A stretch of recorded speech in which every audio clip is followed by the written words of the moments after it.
It is 1:01. Good afternoon from the 104.5 The Zone Studios. I'm Jackson Williams. In NFL news, the Las Vegas Raiders are re-signing defensive end Max Crosby to a 3-year, $106.5 million extension with $91 million of that guaranteed.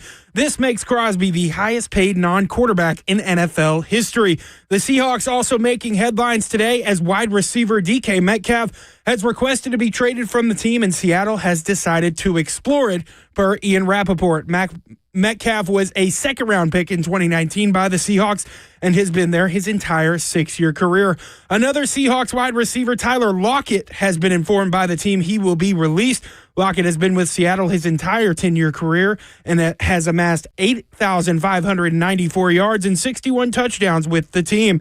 In college hoops, the Lady Vols opened up the SEC tournament today with a dominant 77-37 win over Texas A&M. Vols move on to take on Vanderbilt tomorrow. For all your foundation repair and waterproofing needs, you need to visit USSTN.com. Breaking news at once on your home for the Titans and Vols. This is 104.5 The Zone.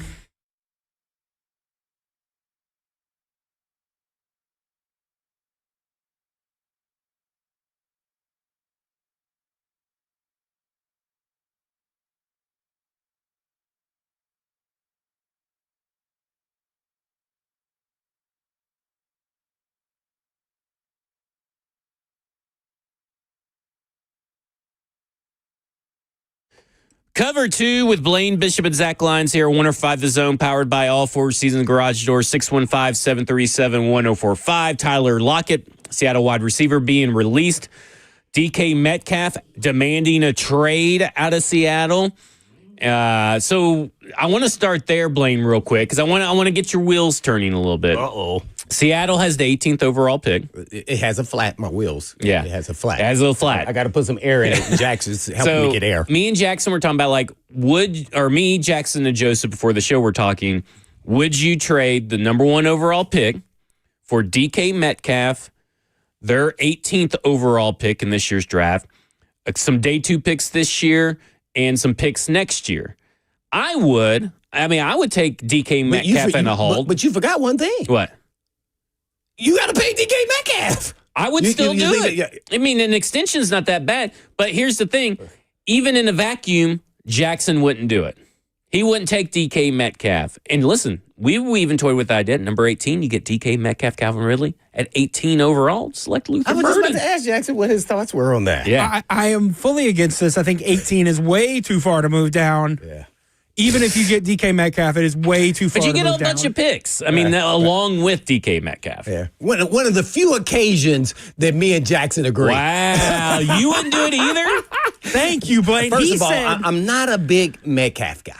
Okay. Yeah. Now, why is that? Because I'm not familiar with that. I think he's just a better version of I'm a real big team guy. Yeah. And I think he's more of an individual guy. Gotcha. I don't like how I see him pouting all the freaking time. Every time I watch him or getting in fights and just like, what are you doing, man? I don't like his style. I don't think he'd be good. And when I say style, I'm not just talking about on the field. I don't like how he operates. I don't want him in my locker room. I just don't think it's a good fit. Not here with the Titans. Now, if I had a veteran team that is not young and has already leadership already in place, yeah, I probably would.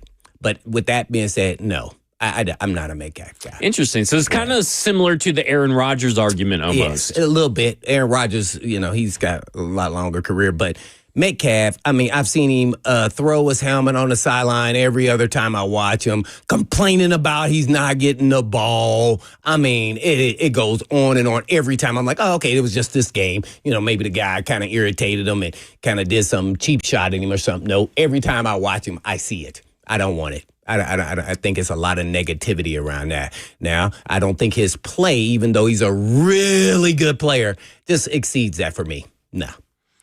It's interesting. I mean, I would take a chance on, but I don't disagree with your reasoning. Very sound reasoning. Yeah, I mean, I either way, I wouldn't be like, oh no, I'm against D. Right. You know, I would just be like, yeah, can we get something better? Not in this market, because if you look at the free agent wide receiver market this year, I mean, it's headlined by guys like Amari Cooper, Stephon Diggs, Christian Kirk, who just got recently released from the Jacksonville Jaguars. It's like, I call it this free agency class is basically described as, you could do a lot worse than these guys. So, like, you know, we heard the reports yesterday that the Patriots are in the market for a number one wide receiver. I think they're a likely landing spot for DK Metcalf. Obviously, Pete Carroll over at the Raiders is a big connection. Heck, at this point, you just get the band back together with the Raiders. You sign Russell Wilson, sign a trade for DK Metcalf, and sign Tyler Lockett. And let's just run it back. Let's go back to those Seattle days with them three at the home back there. Raiders just re-signed Max Crosby to an extension. Recently released Bengals guard Alex Kappa just signed with the Raiders, speaking of. So they're in the process of getting some things done and everything. Busy start to free agency, technically, even though free agency doesn't start for a few more days. Lot of moving parts. Devontae Adams released and all this kind of stuff. But to tie this all into the Titans, it really comes down to a few things, a few themes that have emerged from talks with a dozen of league personnel. This is from ESPN. Teron Davenport and Jeremy Fowler both went in on this piece that was released this morning. Here's a few themes. We'll go down through these themes pretty quickly. Ward is the consensus number one quarterback in the draft by a comfortable margin, according to some. But Sanders' pocket passing ability as a deft processor is appreciated and will make for an easy NFL transition.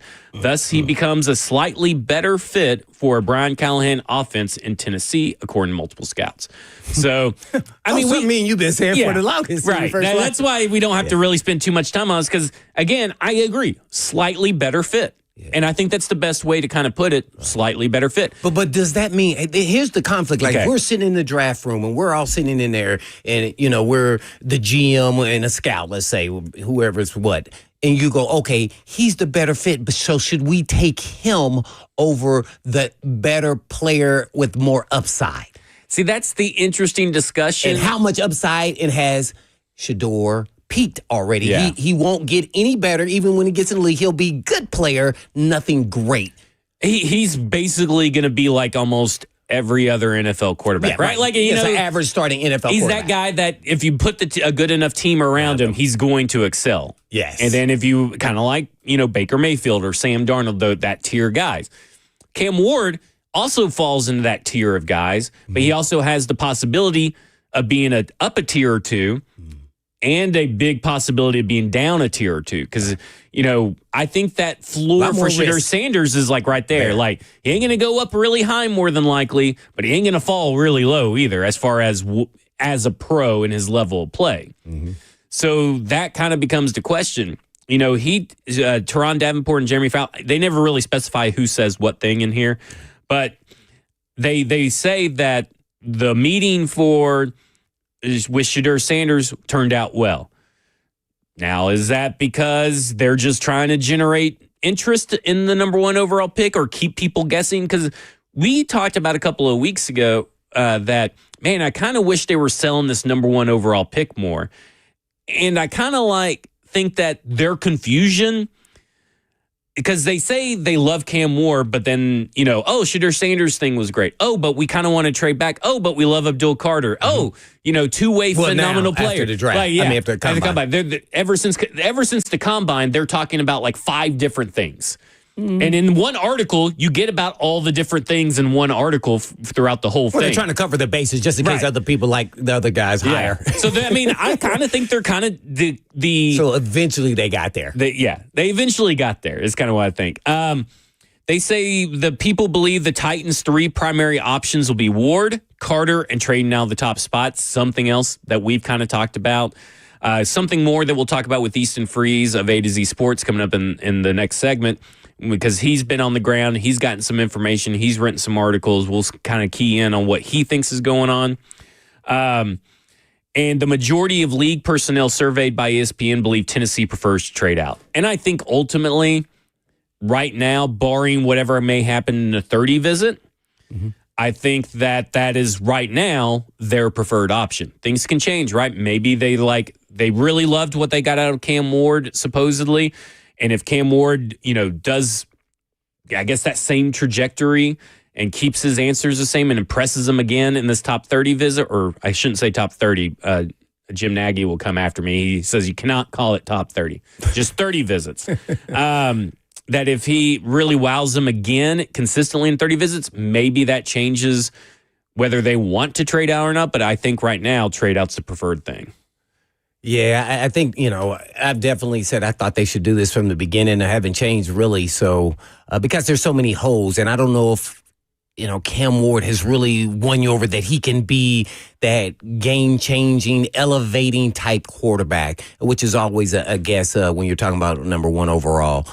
With so many holes, and they've been talking about patience, so I would assume if they get the right price, they're going to trade out of it, and then you get multiple picks, and you still get to hopefully get a big-time player and staying within the top 5 of the draft, and then pick up multiple picks. So I'm hoping that's what happens. I said that in the beginning. I'm sticking by it, but I'm not going to, there's some guys that are elite. If they don't go that route and end up going quarterback or whatever it may be, I'm Travis Hunter, hey, all those guys are elite players.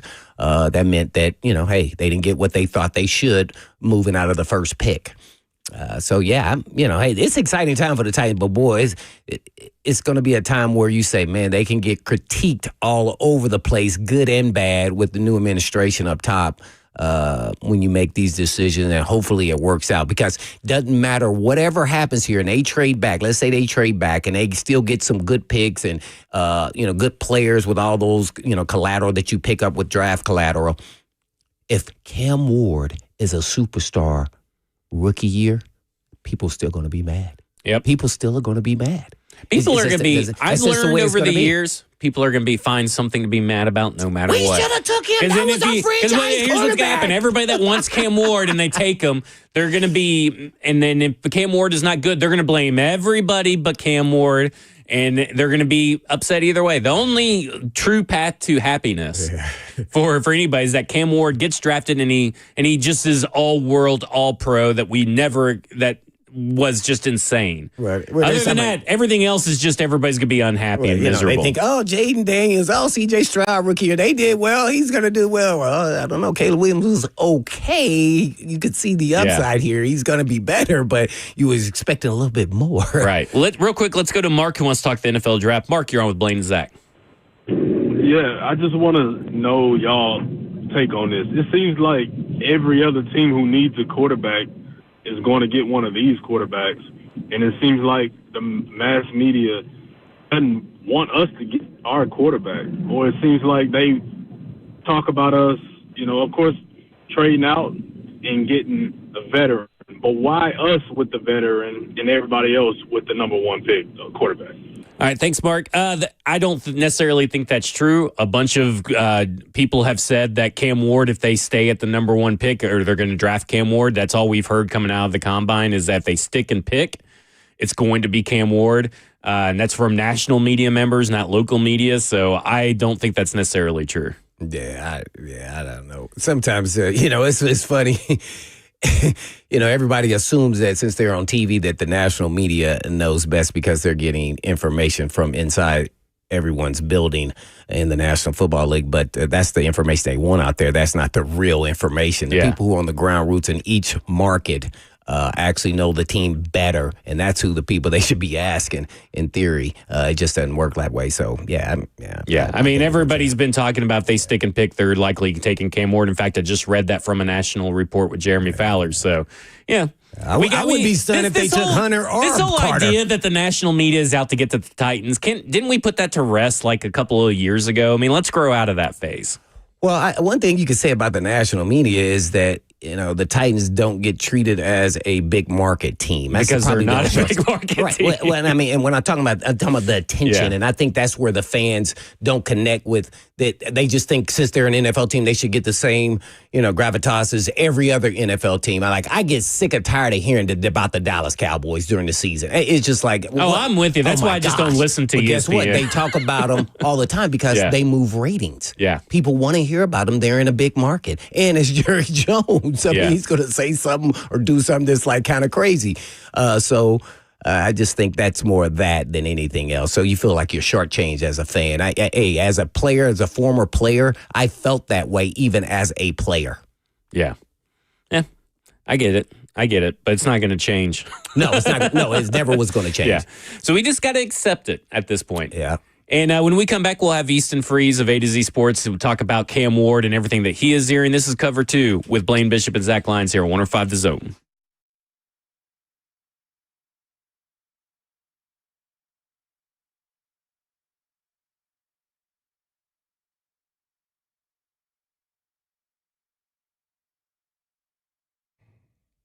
For many of you who have lived here a long time, you already know Eurofix has been in Middle Tennessee area for European car repair needs now for 26 years. We've all gotten to watch them grow. And I don't know about you, but I love watching a hometown business take off. Well, we're now proud to announce the 5th location in Mount Juliet for Eurofix on Mount Juliet Road, right across the street from Dairy Queen. And Eurofix can serve you in Franklin, Hundred Oaks, Murfreesboro, Belmead, and now Mount Juliet. So pretty cool getting to watch a small-town mechanic starting in the barn of his backyard of a single-wide trailer and now grow to 5 locations repairing thousands of cars each month. And at Eurofix, you get a 3-year nationwide warranty and a free loaner car with every repair appointment. And all you have to do is just give them a call at 844-EUROFIX. That's right, 844-EUROFIX, or you can visit them online at myEurofix.com. That's myEurofix.com. But all the time, Blaine said, you.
Cover 2 with Blaine Bishop and Zach Lyons here on 105 The Zone, powered by All Four Seasons Garage Doors, 615-737-1045. You want to get in on the conversation. Of course, we have the F&M Bank chat wherever you watch Zone TV, Twitch, Twitter, YouTube, Facebook Live. And let's go to the phones to Easton Freeze of A to Z Sports. Easton, basically, why do you hate and think that the Tennessee Titans brass are weak negotiators that they can't get a future number 1 overall pick? Yeah, I just think they stink. They clearly don't know what they're doing at the negotiation table. No, I mean, if that's where we want to start, I wrote an article at A to Z Sports yesterday about how I don't think, under the right circumstances, the Titans have to get a future first in a trade down. Now, that's a very specific circumstance. The two conditions required for that to make sense are, number one, that they are unequivocally out on Cam Ward at 1. They have to be in a position where they feel, whether we stay here at 1 or trade down, we're not taking that guy. We're going to take somebody else. So that's number one. Number two is if they have an offer to move down to 2 with the Browns or 3 with the Giants, because my basic elevator pitch is if they're out on Cam Ward, the Titans are in a very unique position with an opportunity that no other team really ever gets, which is you can trade down, pocket a couple of top 100 picks either this year or next, and still get one of the undisputed top 2 players in the draft if you move to 2 or 3. It would be boneheaded to me if they were dead set on taking Abdul Carter or Travis Hunter at 1 or in a trade down, and because their offer was only a pair of 2s or a pair of 3s to move down to 2 or 3, they said, that'd be bad PR. That'd look bad. We'd get raked over the coals on First Take every morning for a week. We don't want that. Take the trade. Get over yourself and take the trade and take the guy and take the picks, and you make off like a bandit. So, and I don't even know that they're out on Cam Ward, of course. Like, I wrote another article about how that may very well not be the case. But if that is the case come April, I think they should take whatever they can get to trade down to 2 or 3. But don't you think that whatever they can get isn't the likely scenario? Because if people do fall in love with Cam Ward and want to trade up at all, they're going to want to overpay, especially that late after free agency. To me, the likelihood that you're laying out, not the Cam Ward part, but the take whatever part, is the one I have issue with, because obviously these are thirsty, desperate teams, even teams at the Jets and Raiders currently projected. So first overall pick, in my mind, if you can't get and this is what Bergonzi said too, because Bergonzi said we expect a haul in return for the first overall pick, and especially the quarterback premium. If they failed to get a future first, then they failed as negotiators in my mind. That's how I look at it. Yeah, in my circumstances, definitely a draft day or, within 24 hours of the first pick. This is something they need to sweat these teams out, because you're right, they are desperate. And I don't think this is necessarily a likely scenario at all. I fundamentally take issue with this idea that they should, under no circumstances, trade the pick unless they get a serious haul that involves a future first. I do think that over the next 7 weeks, as long as the quarterback dominoes don't fall in a way that are particularly advantageous to the Giants or the Jets, the Raiders, the Browns, that at least one, if not a couple of those teams are going to be, scared for their careers going into that draft, desperate to get their guy. And so, if they do move, I think they will get a bigger haul than that. I just don't think it has to be contingent on the first round pick under all circumstances. So, in speaking of that, you wrote another article that was kind of misconstrued across social media, where you talk about the quarterback situation, but how the quarterback situation, basically the path to a veteran quarterback or the path to a drafted quarterback could mean 2 different things about Brian Callahan's job security. Kind of go into what you meant by that article, what you said in it, and what you've heard, pretty much. Yeah, that article was about what we know about Sam Darnold, and it was in part some reporting from me, and in part a retelling and aggregation of something that ESPN's Dan Graziano said on the Athletic football show last week from the Combine. And, that conversation that he had with Robert Mays on that show was just about what those two know from the combine about what the market's probably going to look like for Sam Darnold and whether or not the Titans are a reasonable fit. And my contribution to that from a reporting standpoint was that the Titans coaching staff in a vacuum would absolutely be in on Sam Darnold. Now, that was taken as some, breaking news on Twitter, which I was surprised by because guys like Robert Mays and Graziano were essentially saying it on podcasts last week. And I was essentially saying it in an article that I wrote ranking the Titans quarterback preferences that I came on here and talked with you guys about 3 weeks ago. So I guess I just said it definitively enough for folks to believe it finally. And it's been true for a long time. Since last season, it's been true that, the Titans coaching staff admire Sam Darnold as a player. They think that what he did last year was replicable and not a fluke or a result of a fantastic situation that he was in. They would be willing to bet on that guy being a good starting quarterback, good enough to be a starting quarterback, I suppose is the way to put it. But what I explained in that article is that there's this natural rift between the coaching staff and the front office that is what's ultimately, in my opinion, going to keep them from landing a Sam Darnold. And this is something that I think all good organizations are set up to emulate, right? It's kind of a governmental checks and balances where coaching staffs are always going to naturally look at a player in a vacuum and say, how could this guy impact my team today? Regardless of the financial implications, regardless of the timeline and the commitment long term, would he make me better or worse if I had him on my roster today? And good front offices, now not all of them, but the good ones, look at players. I think their first instinct is, what's the financial ramifications of this? What are the long-term implications of this? And so those two things are always a natural conflict. Now with the Titans, when you've got two groups that are in pretty different places, right? Their timelines are different, with the front office essentially being in their first year, and they know, or at least they're being told, their understanding is that they're going to have time. That this is not they're working for their jobs this year, that the ownership is going to give them 2, 3, 4 years to build this slowly, intentionally, the right way. The coaching staff, on the other hand, is a group that, they've not been told you better win this year or else, but they're not dumb. They know what the rest of us know. They just won 3 games. They need to show market improvement this next year, no matter who they're given by the front office, if they want to stay around. That's just the way that it works in the NFL. And so it's of course, I think that natural push and pull is exacerbated in a situation like this, where the coaching staff is more likely to say, wouldn't mind a Sam Darnold around here. It wouldn't be the worst thing in the world.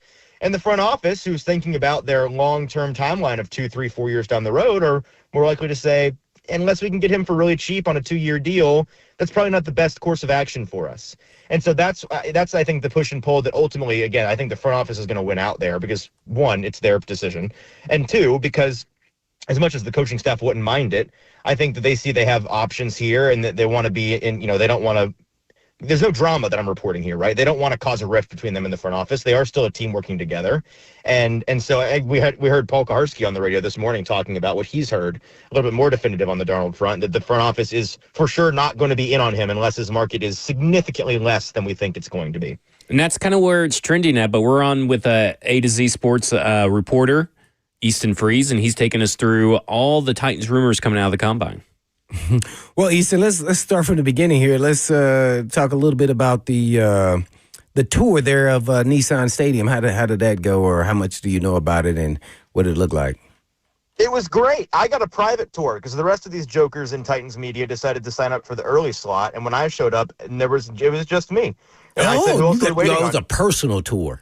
It was a personal. I said, who else are we waiting on? And they said, just you. And so it was me and like 3 construction workers and 3 of our friends from Titans PR. And we just walked around and I got all my questions answered, and it was quite lovely. And I didn't have to, deal with the rest of the jackals that I have to deal with every day. So that was tell nice. us a little bit about it, though.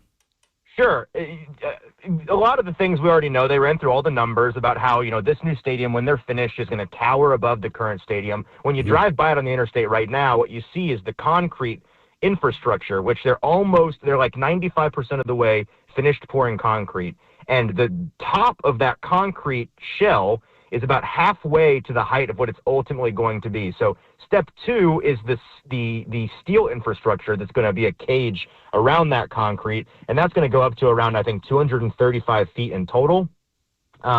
when you walk in there, all the pictures you saw online really don't do it justice. It's already a marvel to look at. It's a really impressive building. The roof is going to be really fantastic. It's the exact same roof that they have on Allegiant Stadium in Las Vegas. So it's that, the ETFE, super carbon space age, whatever the fancy name is for it. In reality, it's a really fancy see-through tarp supported by a mesh of cables. That's the thing. And it is going to allow for natural light to come through, and it's this lattice that is super strong. And I asked them about if there's ever, snowpack on it, is it going to collapse? And they said it's been tested for a gajillion pounds, and so it's very safe, and it's going to look really nice and make natural light a big part of the build.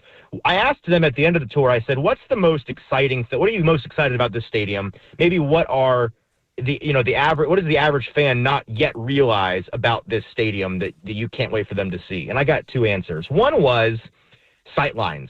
They said, we've all been in current Nissan Stadium, and that if you go into the concourse at any time, it's basically a spelunking mission, right? You can kiss goodbye the action of the game or the concert or whatever until you're done waiting in line for concessions or buying merch or going to the bathroom or whatever you're doing in there, because it's a cave.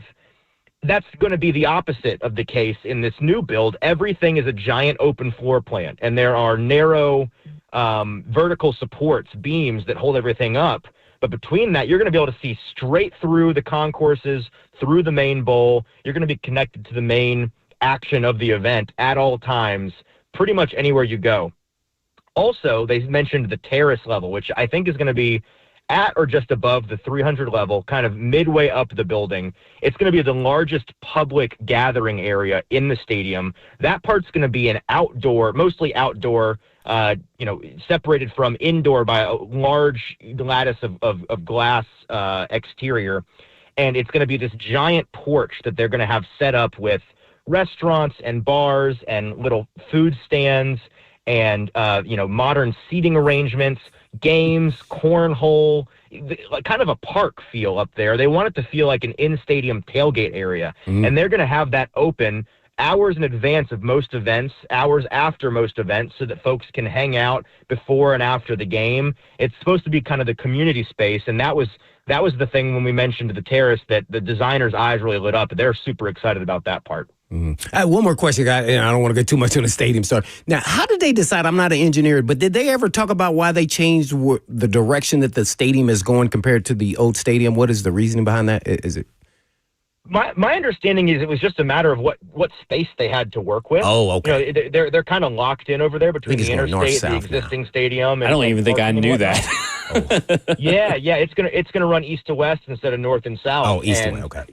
And when if you've been on the east side of existing Nissan Stadium and looked out the windows, you see how close. I mean, they're 94 feet away from the new stadium, and so that's one of the other things I was asking them about is like, how are you going to take apart current Nissan Stadium? And they said, well, with no explosives to begin with, because the new stadium is going to be a giant sheet of glass essentially, and they're 10 steps away from the current stadium. And so they're going to very carefully take it all apart by hand, and they're aiming to recycle 95% of the existing stadium. They went through how everything can be reused. All of the concrete's going to be crushed on site and used to gravel the site when it's cleared out. They're going to recycle all of the seats, all of the small electronics, and boilers and HVAC units and restaurant equipment's going to be donated. Where my mind went was, what do you do with the video boards, right? The giant video boards. Like, what, do you give those away? Is some high school going to have the coolest video setup of all time here in a couple of years? And the answer was, those video boards, display technology is constantly changing, and you go out of date really quickly. And so when you have a video setup like that, once it's a couple years old, you can't buy spare parts. And so, there's always a couple panels out on those video boards on game days. It's because you can't find replacements. And so they're just going to sell them to the highest bidder of all these stadiums around the country that have the same technology that needs spare parts. And they're probably going to be, turn a pretty penny because people really need them. No doubt about it. We're on with Easton Freeze with A to Z Sports. Now, back to football. I saw this and I got excited. And not like, oh, he's going to be a fantastic player. It's just that I love his style. He's hit or miss, right? Little Ryan Fitzmagic type player. Gardner Minshew will be released. Do you think he's a good fit for the Tennessee Titans? Because I kind of like him as that player. Now, you're going to get the good and you're going to get the bad, but guess what? I think he fits this offense. He's always been a fun player, so I wouldn't be Not elite, but I kind of like his style, his mojo. Yeah, no, I agree, and I think he's still a high level backup in this league. Nobody's buying him as a starter at this point, right. But he's only 28 years old, I believe. He would be. I would be supportive of bringing him in as a clear upgrade at the backup position, but it wouldn't really impact to me their plan for finding a starter, whether or not that's an even more impressive free agent option or a draftable player. That would be a necessary add, but it wouldn't really impact to me the way that they go about the rest of their quarterback additions. One more real quick, and that is, who do you predict will be the starting quarterback for the Tennessee Titans? Now, I can go down the list. You got all these old guys, Rodgers to Russell Wilson, even Fields, who's not old. He's a young player, or Darnold. You got your choice there, and we just talked about Minshew. But, man, do you think it's going to be Cam Ward? Well, the last two times I've been on 104.5, I've been asked that question. My answer remained Derek Carr, and now that dream seems dead. The Saints said he's not available, which, I get it. I would not let him go if I was the Saints either, but I was kind of hoping that they would do it anyways. My answer today, I'd say it's most likely Cam Ward. I think we keep it simple. I think that they stick at one, they draft Cam Ward, and he's the player of the future. All right, so we're talking about Cam Ward, and I want to know, we've heard all this bluster, and I think Mary Kay Cabot of the Cleveland Plains dealer said it best. One man's brash is another man's treasure. Yeah. And where do you think the Tennessee Titans stand with Shedeur Sanders after the Combine? Because obviously, by all accounts, they had a great meeting with him at the East-West Shrine Bowl. A lot of stuff has come out since the Combine Bowl about meetings there with various other teams. And we got a top 40 visit coming up at the end of this week, if I'm not mistaken. So where do you think Shedeur Sanders still fits in the discussion? Is he just a trade back option, or is he still an option at number one? Do they even still like Shedeur Sanders? Yeah, I don't think his. Yeah, I don't think that his meeting with them in Indianapolis went particularly well. Now, that's an 18-minute meeting in a suite in Lucas Oil Stadium. What does that mean, right? They're going to have a whole day with him at the Nashville facility here in a couple of days, so that will be more telling, I think. But I think they came away less impressed than they wanted to with him in a one-on-one setting, if that makes sense. And so I don't believe he's really in consideration at all for the number one pick. I feel pretty confident saying he's no longer in consideration for number one. Is he generally in consideration for them at the top of the draft? Yes, and that it's part of the reason why they're going to have him in here in a couple of days. And if and when they decide to trade, that's going to bring him back into play, I do believe. And that will open a whole other can of worms, I suppose, with the idea, heaven forbid they move back and then draft him. We then get into if you loved a quarterback enough to get him at 3, why didn't you get him at 1? That whole thing, which will be just a bag of fun. Well, we went through it with Will Levis. If you liked Will Levis in the second round, willing to trade up for him, why'd you take a guard at 11? Right, that's part of the reason why I'm not looking forward to doing it again. So, but yeah, I'm not going to say they're out on him by any means. They're not out on him based on what happened in Indianapolis. But is he a real consideration at 1? I don't think so. All right, last question here before we let you go. Have you learned to ride a bike yet? I learned to ride a bike when I was 3 years old. We still have no video proof of this, so ever since you've been since your first time on the show, we've already let it loose that you do not know how to ride a bike. So until we have video proof, we're going to have to go with this. How many people have readily available video evidence? I don't know. It's been a few months now. Been on the radio for a few months. Had you on a few times. You've had plenty of time to pull up a video of you on a bike. How quickly to do that? Ooh, I could probably find one. Okay, we'll see. Let's see how quick. I'd like by sundown today to see a Twitter video of Zach Lyons on a bike. I don't know if my bike has. I don't know if my bike in the garage still works, but I would still do it. Or it's on the flat tires. Maybe It's been sitting there for a while. It's been sitting there for a while. All right, that will do for us. The Easton Freeze, A to Z Sports. You can go to A2ZSports.com to read everything he's talked about here in more detail. Thanks for joining us, Easton. Appreciate it, Easton. Talk to you guys later. All right, when we come back, we'll go to the phones. Peter, Jason, and more are calling in. 615-737-1045. You want to get in on the conversation. We'll talk about everything Easton had to lay out, too. This is Cover 2 with Blaine Bishop and Zach Lyons here on 105 The Zone.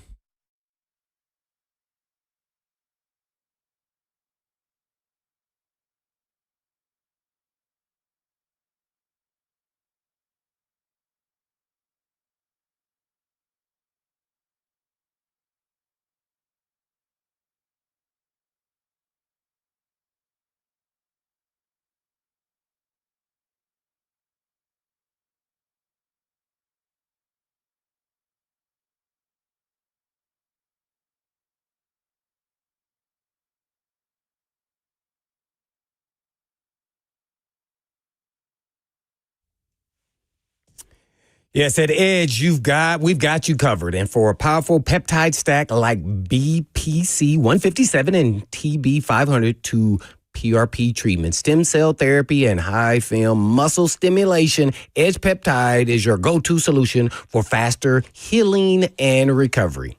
And as an athlete myself, I know how frustrating pain and injuries can be. And that's why now is the perfect time to take control of your wellness and finally address those nagging issues. Whether it's golf, tennis, or any activity you love, don't let pain hold you back any longer. Edge specializes in regenerative treatments designed to reduce inflammation, promote tissue repair, and improve mobility, helping your body heal naturally while avoiding surgery whenever possible. And right now, we're offering a free $250 consultation with your initial treatment. And all you have to do is just go to edgepeptide.com. Yes, that's edgepeptide.com. Or you can give them a call today at 615-724-1878. That's 724-1878.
We've got the trucks, all the the trims, all the towing, all the bells and whistles, and all at Truck Month Savings. Two Rivers Ford is Ford Truck Central.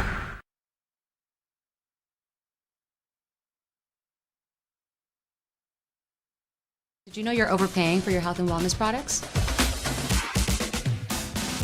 With over 20 company-owned brands offering its members vitamins, supplements, wellness, and skincare products, you're able to save up to 70% off retail. Members Nutrition can't change your life, but we can change the way you live.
Cover 2 with Blaine Bishop and Zach Lyons here, 105 The Zone, powered by all four-season garage doors, 615-737-1045. You want to get in on the conversation. Let's go to Peter, who wants to talk Tennessee Titans. Been waiting for a long time.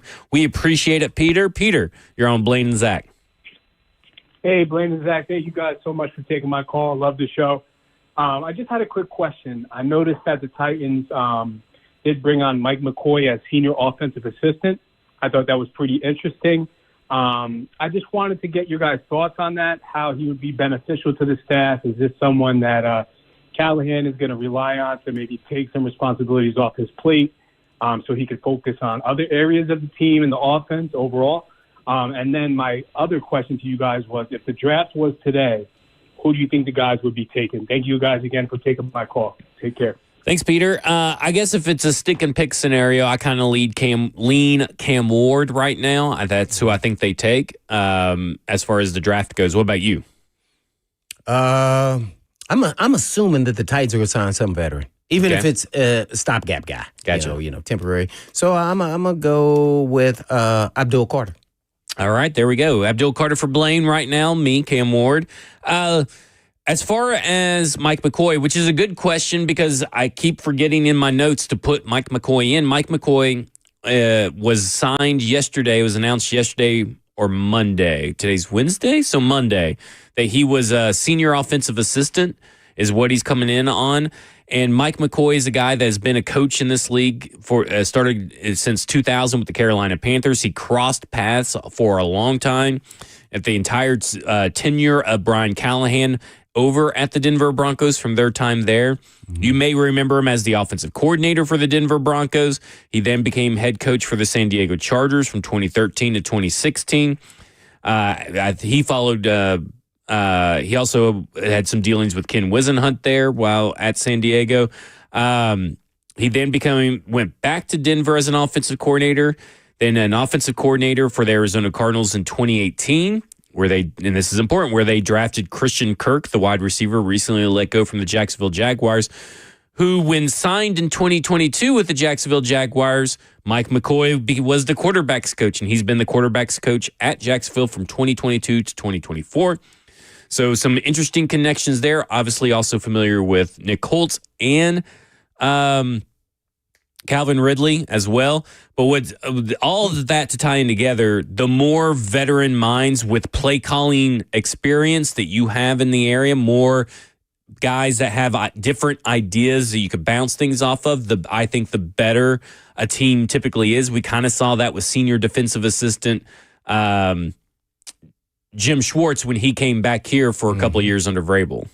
Yeah, and the defense looked totally different. So you was always wondering, how much input, because they would never say. Yeah. So I'm pretty sure that's what's going to happen here. But yeah, it's always good to have people that you trust. That's how coaching is. You bring someone in that you've worked with before, and that's would kind of be quasi overseeing maybe you and having an opinion, but maybe we should do this or that, or throughout the time when you're putting together your game plan. And it's always good. Or even eyeballs on game day. Actually seeing it a little bit different, because people don't understand, standing on the sideline, especially when a head coach is a play caller, you really can't see the way you really want to. So you have to depend on the people upstairs to see what's really going on. Sometimes you depend on the player. Sometimes the player tells you the wrong information too, by the way. Right. So you got to have some guys up there watching. So this is always a great deal to have an experienced veteran on both sides of the ball. So I think he's going down the right track. And while they did have experience, right, they did have Randy Jordan, Bill Callahan, Tyke Tolbert, guys with loads of experience in the NFL.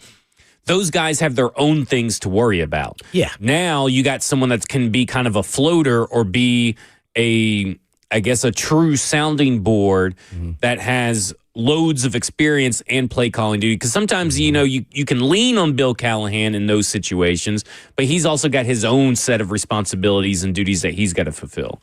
So now this guy is kind of like almost a freed up version of that, if that makes sense. Yeah. This one here is more of a totality deal to me on the offensive side where Bill is the O-line coach, Callahan is more, okay, in the run game, get your opinion here and there. Naturally, he's his father, so you may lean into him a little bit more outside of the sideline. You got a more freed up guy now. Mm-hmm. And he comes from the wide receivers background and a quarterback background before his offensive coordinator background. And hey, you may be in the market with a young quarterback, and it may be good to have a guy like him that can maybe help with developing them. It's not nothing maybe earth-shattering major for the Tennessee Titans, but it has way more benefits, and I can't think of any cons, any negatives with it. Let's go to Jason, who wants to talk about the stadium. Jason, you're on with Blaine and Zach. Hey, guys. How you guys doing? Doing good. How are you? Great. I had two things. I first want to say something about the stadium. I guess the more of the stadium is more like a Nashville Sounds feel now, like a community thing. And then secondly, I wanted to say with the drafts, like we did last year, we got the offensive line before the quarterback. Does that save the team money if they get the lineman on the first round instead of picking the quarterback in the first round? Technically, no, because the draft picks are now slotted by position in terms of pay. Okay, I didn't know if position in the draft first round is more expensive. Yeah, so the first overall pick typically gets paid the same amount of money no matter the position that they play. Yeah. Okay. Now there is a way. That's a great question. There is a way that money can be saved. Maybe you figure out different signing bonus structure and stuff like that. Same amount, but you may be able to push off your cash flow a little bit here and there. To your first question, it is going to be more of a community area like the Sounds. I did ask Easton Freeze privately. There's going to be a family community area that has stuff geared towards kids. So it's going to be a little bit more family friendly atmosphere than, other than, just had all that concrete where your kids could run. I get chills bumps just thinking about what this stadium is going to look like. I can't wait, man. It's going to be awesome. When we come back, we'll go to Henry on the phones, and we'll also talk about what 5 league execs said about the Tennessee Titans and the top of the draft. This is Cover 2 with Blaine Bishop and Zach Lyons here on 105 The Zone.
It is 2 o'clock. Good afternoon from the 104.5 The Zone Studios. I'm Jackson Williams. In NFL news, the Las Vegas Raiders are re-signing defensive end Max Crosby to a 3-year, $106.5 million extension with $91 million of that guaranteed. This makes Crosby the highest paid non-quarterback in NFL history. The Seattle Seahawks making headlines today as Seahawks wide receiver DK Metcalf has requested to be traded from the team, and Seattle has decided to explore it per Ian Rappaport.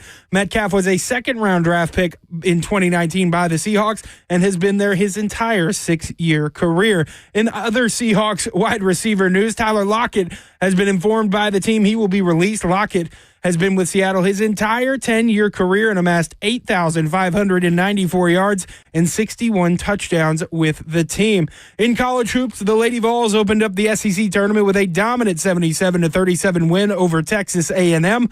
Vols move on to take on Vanderbilt tomorrow. For all your foundation repair and waterproofing needs, you need to visit USSTN.com. Breaking news at once on your home for the Titans and Vols. This is 104.5 The Zone.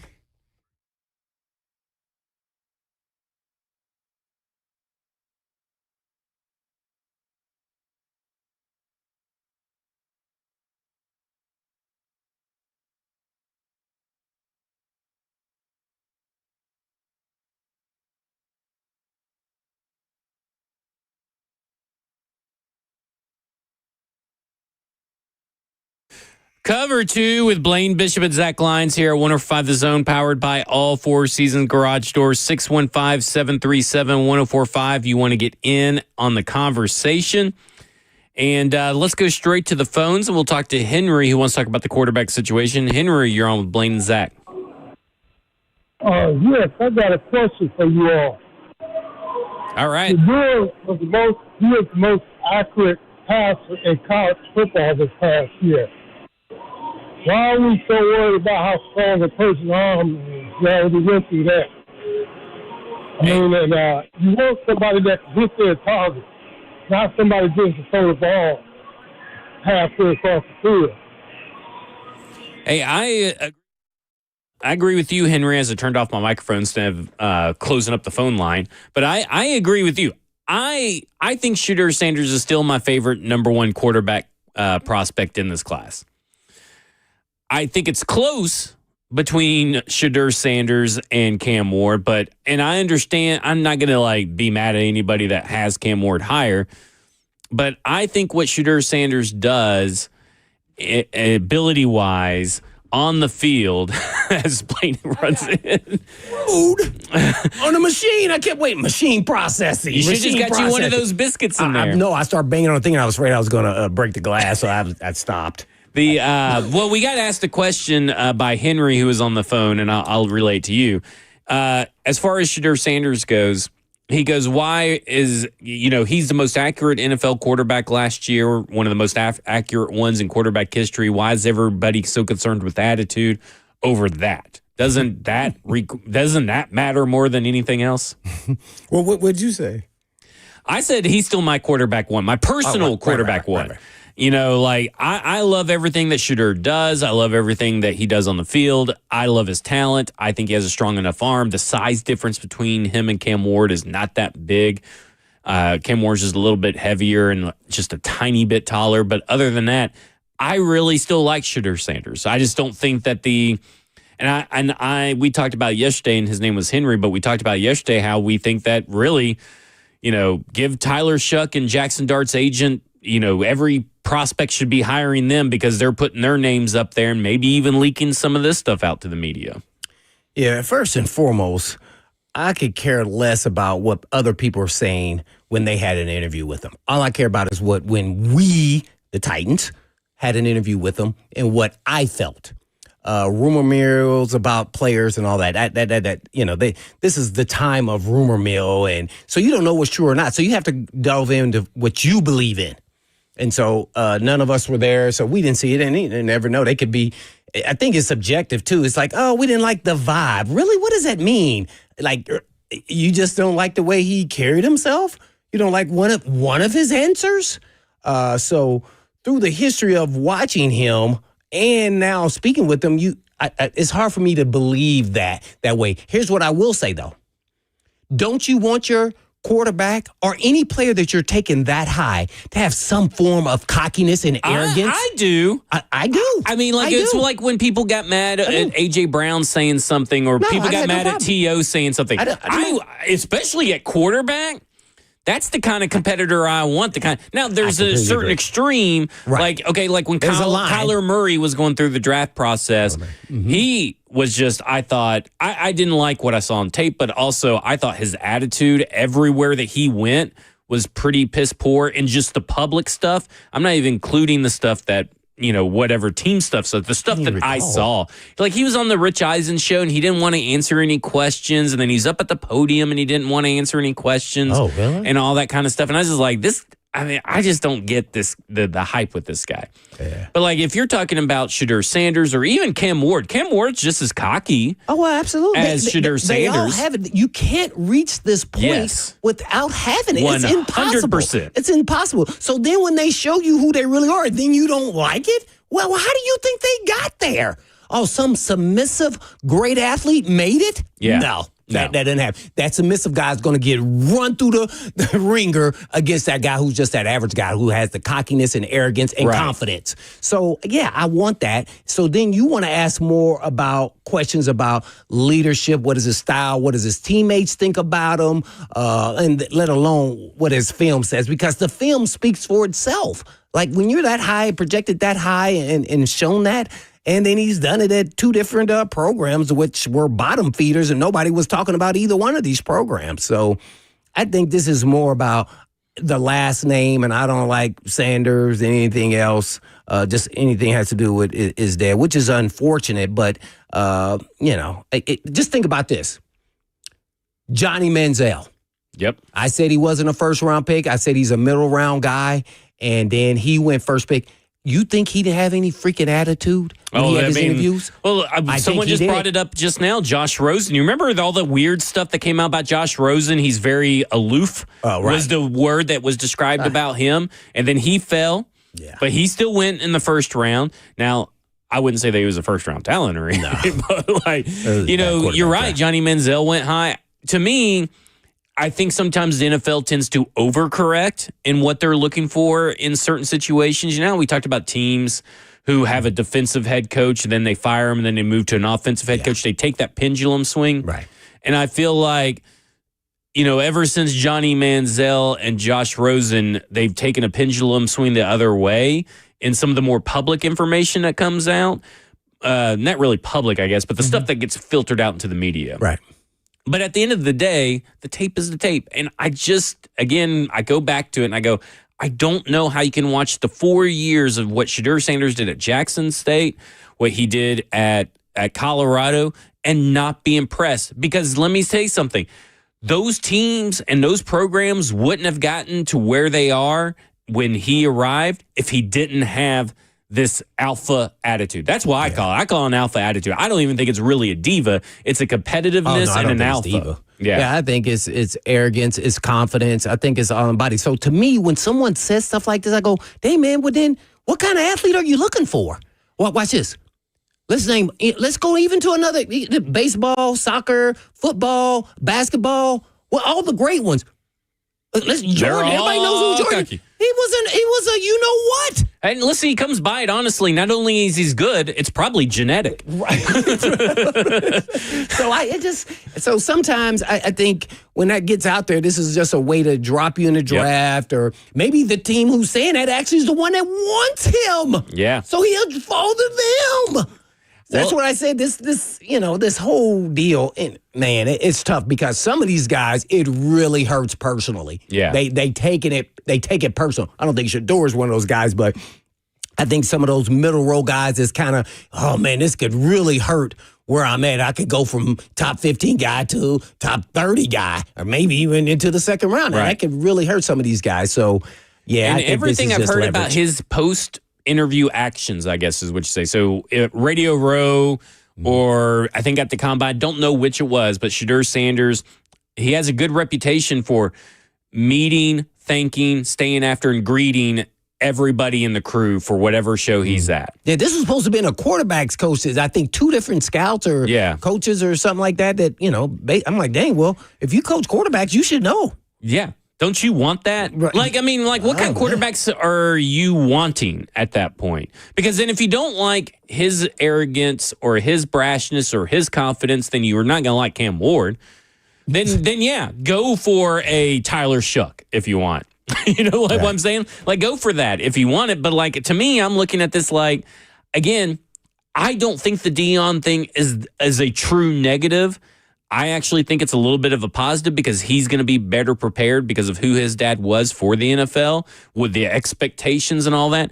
But I don't think his attitude and all this stuff, like, he supposedly signs, I've seen his signature a few times and all this stuff, people talking about the first S in Shedeur is a $sign and the last S in Sanders is a $sign.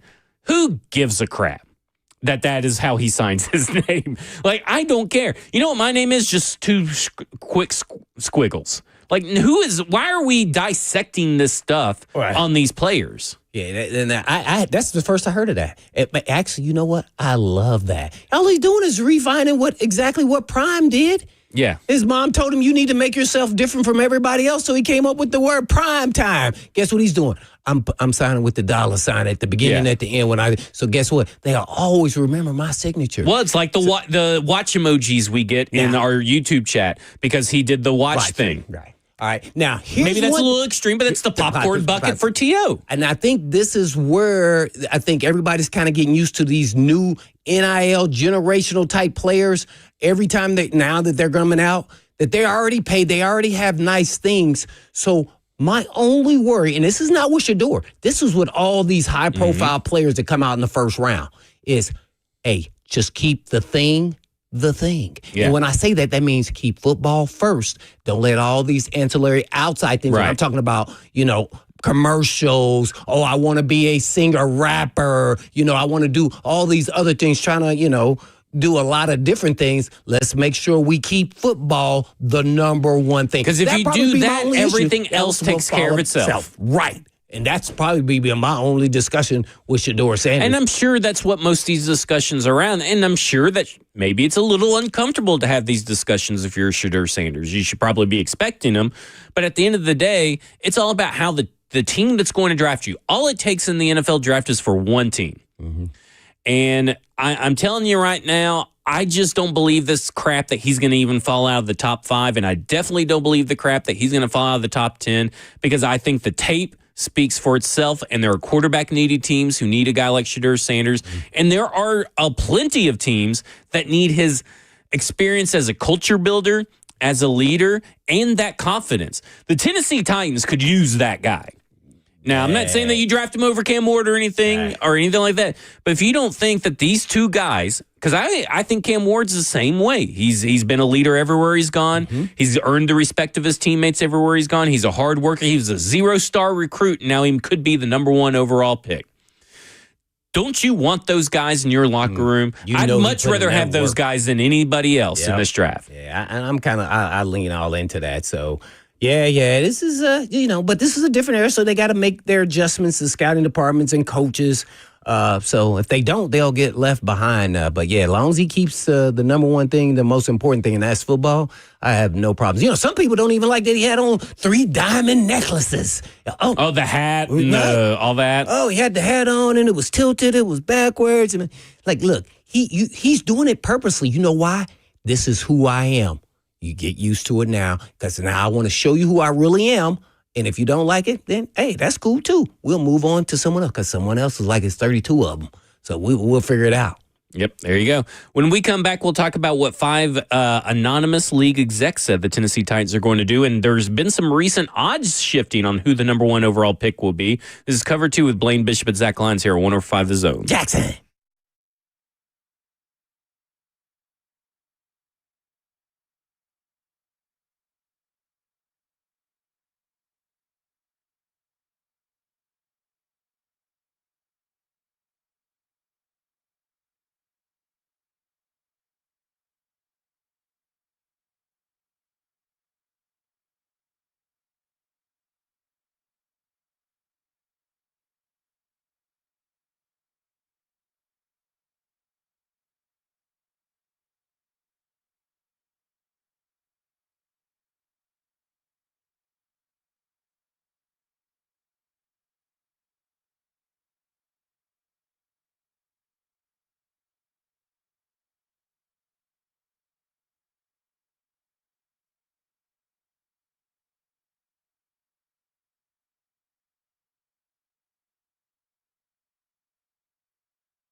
You all talked about my music taste, and then you play this crap.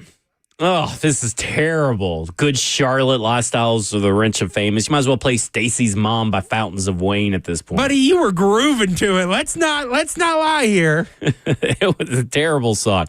All right, let's go to Jason of Shedeur, who wants to talk about Shedeur Sanders. Jason, you're on Blaine and Zach. Hey, fellas, love the show. I feel like I have a little bit of a unique perspective. You guys mentioned a couple of times about, the advantages that Shedeur has from everybody knows who Dion is and what he was to the league. I'm a Nepo kid myself. I'm in the music industry. My family goes back here in Nashville to the 40s. And I guess my point is I'm willing to gamble on the fact that Shedeur, okay, maybe the arm strength's not quite what you think, but this kid certainly knows the ins and outs of the business. And I don't think you can discount that. It's an extra thing that a lot of kids don't have. The list goes on, whether you're talking about the Matthews or the Mannings or the Nepo thing is real. It can be, at least. Not that everyone is, going to be great just because they have a famous athlete in their family. But, look at Pat Mahomes. His dad, different sport, but, right. Dad being a major leaguer certainly, probably had to play into how he grew up. So just thought I'd chime in on that and see what you guys thought. Love your show. Have a good day. Great Jason, I think that's a great point and falls right in line where we were at. During the break, we were watching the clip from last night where Kevin Durant's yelling at his head coach coming off the field and all that kind of stuff. And I'm kind of like, he hates losing, right? And don't you, when you're building a culture of winners, want guys that hate losing? And to me, that's just where I'm at. I know that Shedeur Sanders, everybody's like, oh, he doesn't have any big wins.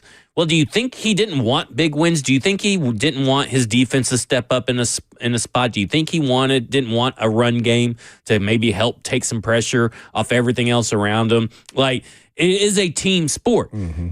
But at the end of the day, he wants to win. Cam Ward wants to win. At the end of the day, those are the guys you want to go to battle for if you're a player. Yeah, no doubt about it. And I think the coaches even all know that that's the type of player that they want. I think this was all about leveraging. But to the caller's point, great call, great questions, great answers there from his point of view. Doesn't mean the player is going to be great, but they understand what this culture is and how to be, how to be a pro's pro once you get into the league. So I think that is somewhat of an advantage in how to handle certain situations, especially when the pressure is ratcheted up like no other in the National Football League or any pro sport. So, I think that's kind of underrated that you want a competitor who is feisty but also under control but yet wants to win at the ultimate cost. Good example like this is when I was playing, I don't want to be the old head, but if I played almost a perfect game, I'm going to say almost a perfect game because nobody plays a perfect game, and we lose, I am pissed off for greatness. I am pissed off that we lost. And so I feel the pain. I don't care how I played. It doesn't matter. It wasn't good enough. So I would be hurt the entire 24 hours until that 24 hours is over. And I want the other people because I want you to feel that pain, because once you feel that pain, you don't want to feel like that again. Right. It is painful. Some guys, doesn't even bother. They just keep on moving. No, man. You guess what? You were one of the key causes of why we actually lost. Why aren't you feeling the pain? I don't want that guy on my team. I don't want him as a teammate. So I want him to feel just as bad as anyone else that's on this team because it's that important to him. And if it's important to him, then eventually he's going to make sure he's going to do everything possible to actually play his best to help the team win. Cam Ward, I think, is something that we can build off that topic with, in the fact that 0-star recruit was forced to go to Incarnate Word. And you know what? He wanted to be the best quarterback Incarnate Word had. He wanted to learn everything about being a quarterback because he didn't want to feel like a 0-star recruit ever again. Now he's about to be the number 1 overall pick. That's the kind of guys you want in your locker room. You want the guys that, to me, it's like every competitor has that edge. Every top-shelf competitor has that edge. Now, how do you interact with your teammates has to coincide with that. And there's nothing that we've seen or heard from Shedeur Sanders or Cam Ward other than maybe one hiccup here or there in either of their instances where they aren't that guy. In multiple places, by the way, both individuals. So Yeah, I think they checked the box there. Now, are they as talented as the last years, or they still would have went first round? Maybe they wouldn't have been the top 2. Maybe they would have been the 10th pick, of last year's draft. But guess what? They're still first rounders, and they still can change your organization. Exactly. Because, when you really think about it, if Cam Ward is this highly thought of right now, he's likely going to fit slot somewhere in there in between all those quarterbacks. He ain't going to be at the tail end of that quarterback class. No. And I think that Michael Penix Jr. is probably always going to be at the tail end of that quarterback class. But that was a quarterback class that ended up going very close together. So those guys it was almost pick your poison there too. Pick your flavor. And these two guys are definitely pick your flavor. And it's interesting, and this ties into what we've kind of been talking about, is whether Shedeur Sanders actually falls or not, what the Tennessee Titans do. And Mike Sandow, who always has articles over at The Athletic, or I guess now the New York Times, but the Athletic, where he ranks or interviews and gets the input of league execs, whether that's ranking general managers or sports agents or quarterbacks and all this stuff. And he, after the scouting combine 1 year ago, this is what he said: NFL executives correctly predicted the first 3 choices in the 2024 draft in an article he wrote last year. Caleb Williams to the Bears, Jane Daniels to the Commanders, and Drake May to the Patriots. They got the 5th and the 9th pick correct as well.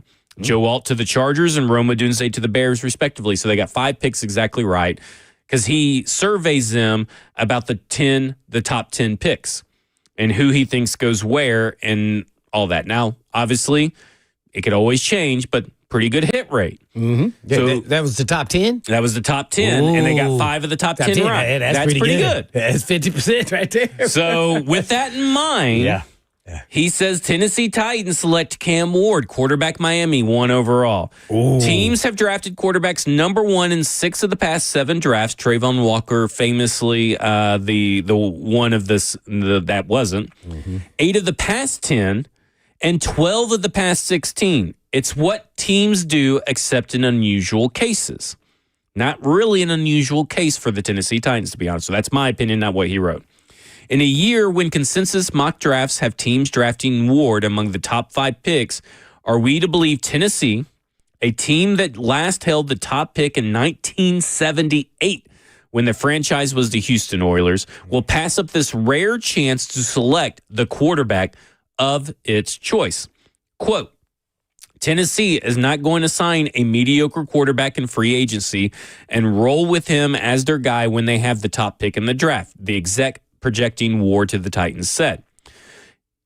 Most mocks have the Titans taking Abdul Carter, the pass rusher from Penn State. Quote, I don't think they are not taking a quarterback, another exec said. I don't think they are trading with anybody. I think they're going to pick Cam Ward and move on.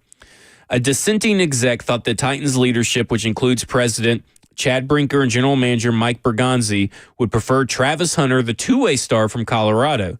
That led another exec to question the fit in Tennessee's current defensive scheme, something that we've talked about, which prioritizes more physical cornerbacks unless, of course, Hunter were to focus on wide receiver for now. Quote, they can go in about any direction, this exec said. So those five execs came to the conclusion, Cam Ward, number 1 overall.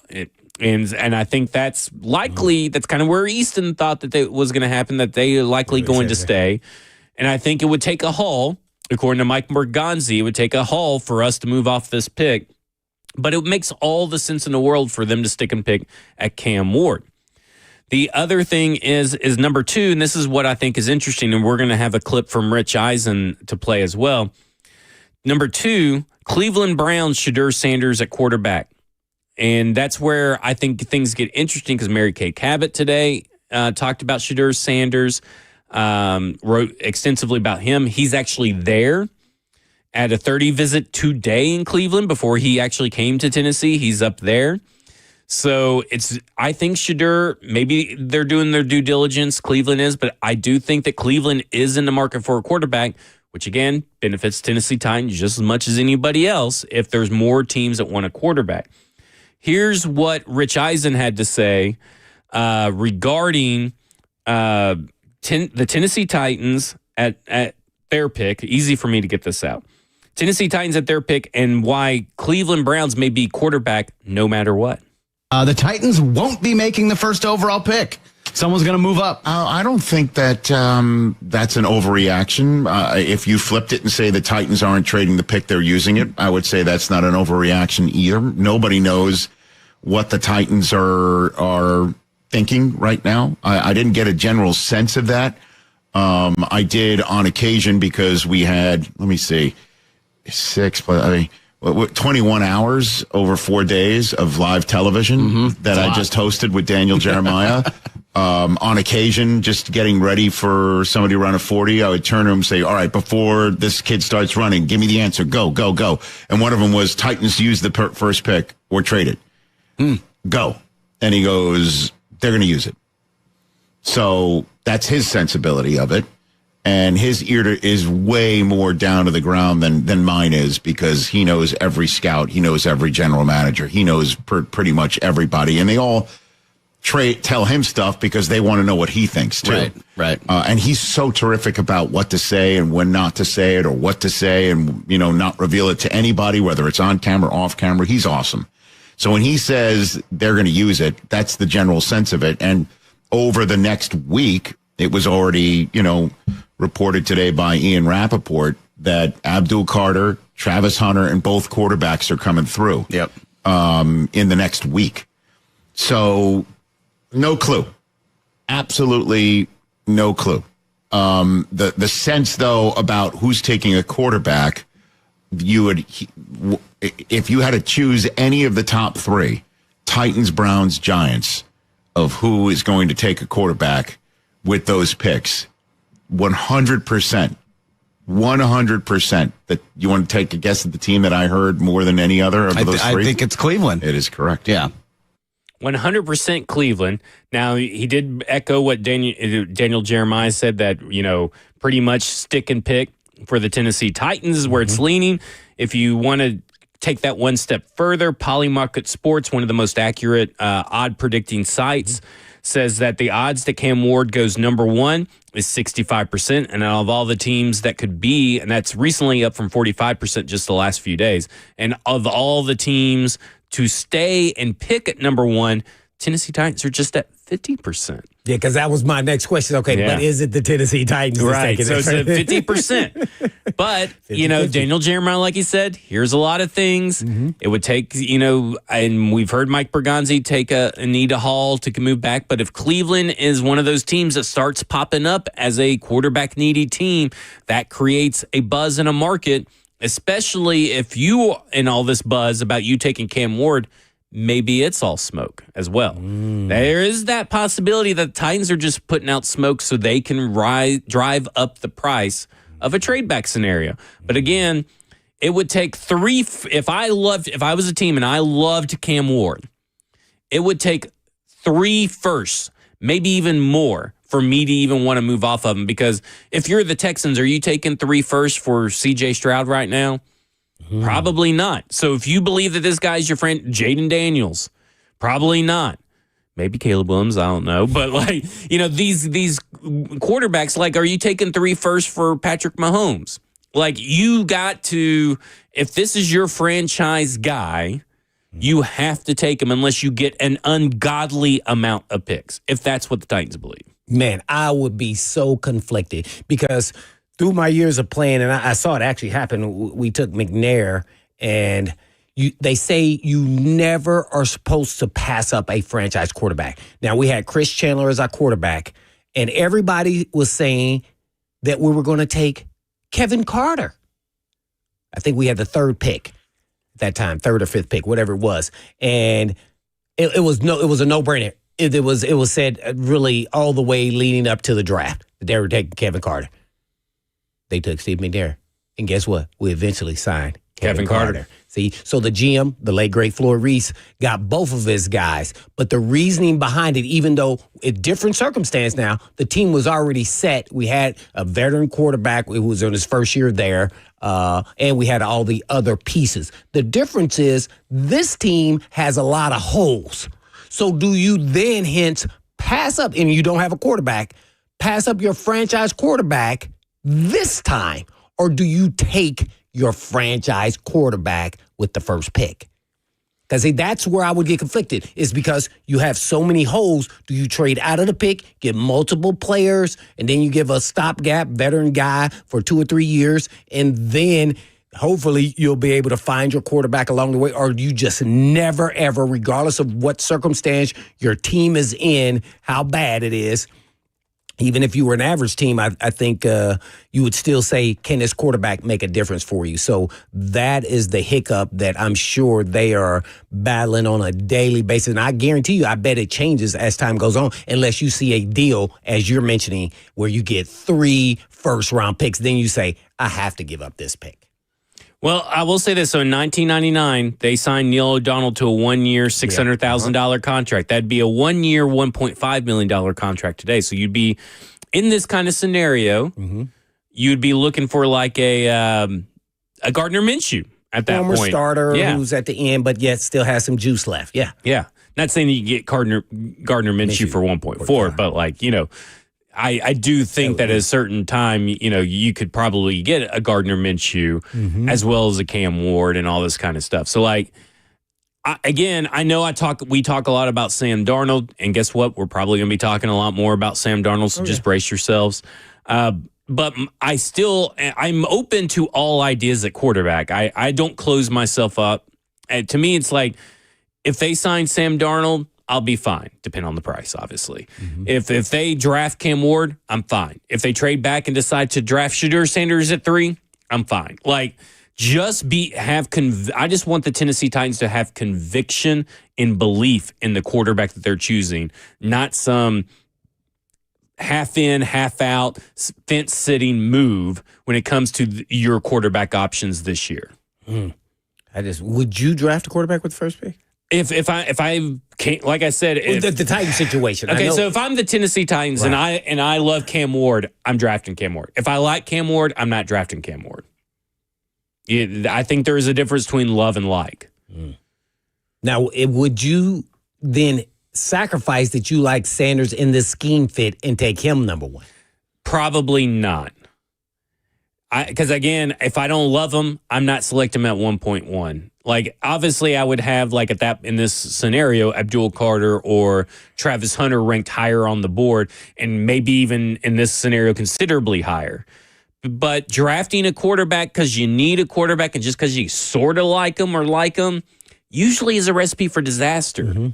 I mean, it just hardly ever works out. You love him. You just said kind of you don't like him at the first pick. I'm just saying if they don't. But if it's me, I would be comfortable with Cam Ward or Shedeur Sanders at 1. Okay. Right. In my assessment, I would. Do I have the conviction that there's other way, that's the best way to build the team? I'd probably not. Because I think that there is a scenario where you get a realistic scenario where you get Sam Darnold, trade back and build the team a little bit better. But if I'm forced to stick and pick, I'm taking Shedeur Sanders or Cam Ward at this point. I know I've talked about Travis Hunter. I really love Travis Hunter. He would be my B option right now. But again, this team needs a franchise quarterback, and I think either one of these players could be the Tennessee Titans franchise quarterback for years to come. I know you know this, or Jackson will. When was the last time, or if ever, I'm sure it's probably one. I could think of Keyshawn Johnson. Was a receiver ever taken? As the last receiver to go number 1 overall. What about cornerback? I knew this the other day. Let me look it up really fast. Yeah. I'm not sure on that. Who was the last cornerback taken number 1 overall? And if that's over history, you say then you shouldn't do it, or no? How do you look at that? I look at it as how many times have we looked back on drafts after they've happened and say, well, that team probably should have took Jamar Chase, or that team probably should have took Jalen Ramsey. So I don't get so wrapped up in this positional value thing outside of quarterback. What you got, Jackson? It was 1956. Gary Glick out of Colorado State was drafted by the Pittsburgh Steelers. That is Blaine's mentor, overall. Gary Glick. He was out of Ball State. All right, when we come back, we'll get to Jeff and Smyrna and Brent Franklin. This is Cover 2 with Blaine Bishop and Zach Lyons here on 105 The Zone. Click.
Last call for phone calls here on Cover 2 with Blaine Bishop and Zach Lyons here on 105 The Zone, powered by All Four Seasons Garage Doors, 615-737-1045. We're going to go straight to the phones. Jeff in Smyrna wants to talk about the draft. Jeff, you're on with Blaine and Zach. All right. Hey, how's it going, fellas? Going good. How are you? Great. Feeling pretty good. Like, I've got a scenario that works really well in my head, and see what you think about it. So if the Giants are in love with Cam Ward, they'll pay a king's ransom to move up to 1 and get him. Yep. Now, at number 3, we could take Abdul Carter, which is who I think the Titans have their eye on. Mm-hmm. Next year's a lot better quarterback draft, and we can use some of the draft stock that we get from the Giants to move up and take Manning next year. We wind up with Carter and Manning. I like it. I mean, I'm with you. Like, this it. is to me. Thanks, Jeff. I'm one of those people. Like, I don't really think there is a really bad decision to be made at number 1 overall, and I think it's really hard to screw up number 1 overall in certain situations. Now, you could be a bad team and a bad organization and all that kind of stuff, and maybe the Tennessee Titans are that. I don't know. But I have to think with the new way of doing things, because on tomorrow's show, we're going to talk about building a winning culture, because I've gotten to a part in Ron Wolf's book where he talks about building a winning culture. And as some of you may know, Ron Wolf has been a mentor to many GMs and execs around the league. Former Green Bay Packers, took them from, they were a crap heap. And people forget that after Bart Starr, the Packers were a crap heap organization where no free agents wanted to go. He had to come in and turn that around. And he did. And he's produced guys in the league like John Schneider of the Seattle Seahawks, obviously Chad Brinker, Mike Bergonzi, Ted Thompson, Brian Gutekunst, all these guys that he's had influence on. And so we're going to talk about building the winning culture, but again, I do think there's really no scenario where I walk away unhappy unless they draft like Will Campbell number 1 overall. Like what are we doing there then? But like out of the realistic scenarios, the top 4 prospects and the ability to trade back, I think that all of them are on the table, and I think all of them are good decisions. Yeah, no doubt about it.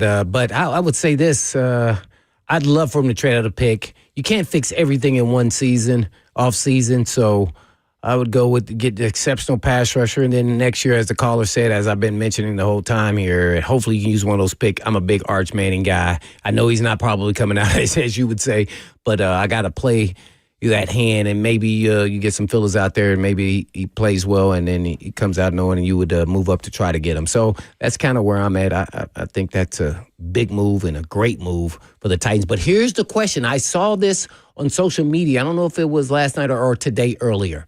The Giants are in play on trading for Kyler Murray.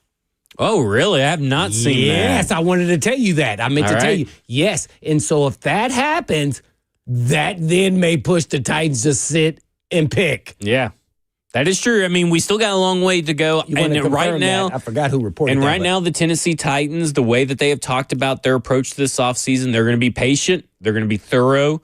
They're going to take their time with their decisions. They're going to weigh all their options. And guess what?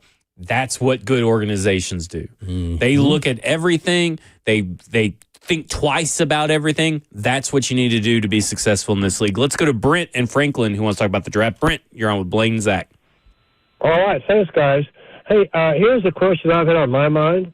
So let's say that you trade down and you don't pick one of these quarterbacks, and you start you made those picks to build up a pretty good team for next year. Well, let's say that we win 8 games next year.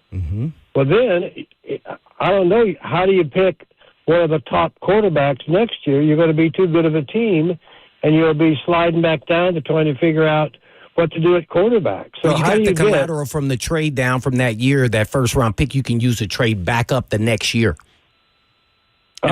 And also, think about it this way. If they don't have an answer at quarterback, they're probably going to be picking in the top 5 again next year. Kind of look at it that way. It may not, that may not be the positive outlook you want, but like the case. It can't be. It can't get any worse. Yeah. Oh, you get worse. Yeah. Okay. But yeah, you can use. Yeah, you I'm can. glad you cleared that up. Yeah. I'm going to sleep better tonight. Hope so. We appreciate the call, Brent. But yeah, you could use the picks from next year to trade up. And listen, even if you don't have a future first in any scenario, the Patrick Mahomes trade, trading up for Josh Allen like the Buffalo Bills, the trading up for the Deshaun Watson like the Texans, they didn't have 2 first-round picks in the same draft either. They moved up for those picks. So, sometimes when you have your guy, you just have to do whatever you can to try to secure that guy, even if that means giving up future draft picks. Just real quick, because I know we'll be having 3HL on next, but the Charles Davis of the NFL Network, a former University of Tennessee and all that kind of stuff, he calls the Tennessee Titans games and all that. So, he's had Chad Brinker in the booth and talked to Chad Brinker, all that kind of stuff. He comes to training camp. He put out his first mock draft. And this is a wild one, just in the top 3 picks. He goes, number 1, Shedeur Sanders to Tennessee Titans. Tennessee has all options with the number 1 overall pick. In this scenario, second-year head coach Brian Callahan channels the Cincinnati days, seeing in Sanders some of the same qualities Joe Burrow possesses. Number 2, Cleveland Browns, Cam Ward. Ward has been on quite the upward trajectory, going from incarnate Word to Washington State to Miami, and the quarterback-starved Browns bank on that continuing in Cleveland. Number 3, this is where it gets me. Jackson Dart to the New York Giants at number 3 overall. The last time the Giants went all in on a quarterback from Ole Miss, it worked out pretty well. And for those that may not remember, that's Eli Manning. I know people have not been projecting Dart to go this high. Yeah, no duh. But New York has a screaming need at the position. After passing on Michael Penix Jr., J.J. McCarthy, and Bo Nix in last year's draft, the G-men might not feel like they could sit back and wait this time around. Could you imagine could you imagine the outcry, first off in New York? Could you imagine the reactions live on TV and radio stations and shows everywhere if Jackson Dart goes number 3 overall to the New York Giants? I think they should be required to do the offseason hard knocks again. They should, again.